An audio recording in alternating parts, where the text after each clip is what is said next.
Welcome to another tutorial. First of all, like and subscribe to my YouTube channel. Then we are going to start a video. Please watch the full video. Do not skip. Open the pixel lab.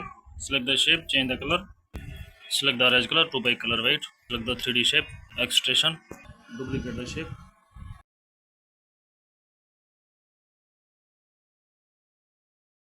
Then select the text edit. Select anymore. Adjust the shape of fruit.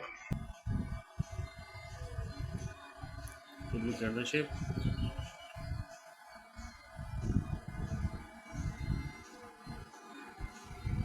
Change the background.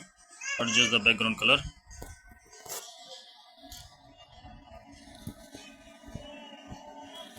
Please like the video and subscribe the channel.